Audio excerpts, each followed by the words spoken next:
Okay, as a head of partnership in an environmental related non-governmental organization, if you're in a position to advise the government on what to do, apart from what they have already done, what would your advice be? My advice to the government would be very, very, very simple. I'm not saying it should be easy, Okay. but I'm saying it should be simple.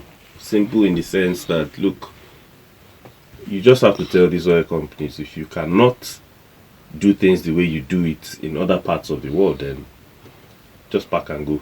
Shut down your operations. You think that will work? It will work. Then why has it not been done? Well, why has it not been done? It's a very, very complicated system. It's a very, very complicated system that has lots of different players and different interests as well at play.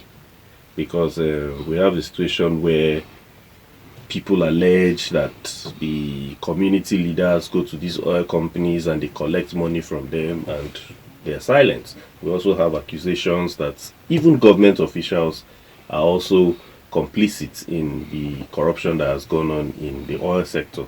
So it's an admixture of so many different factors at play that always stops this. But when you tell the oil companies, look, you just have to do things the right way, I'm very, very sure that they would comply. They are business people.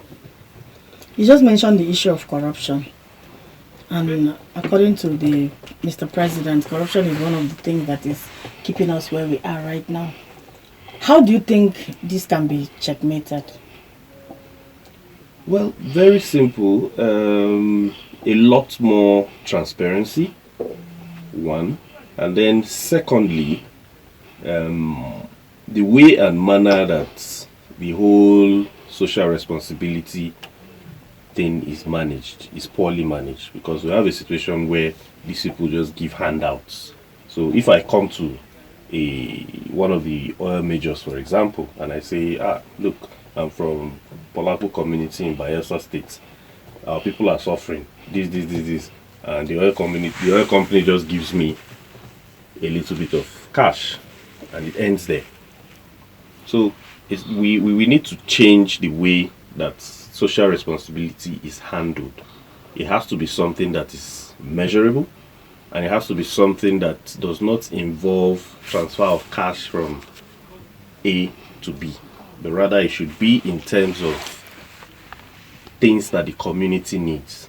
They should be it should be have we should have a bottom up approach rather than the top down where the players just give. But we should engage with the communities. What exactly are your needs as a people, and how can we come in? We saw situations where contracts are awarded, the people who take these contracts don't execute.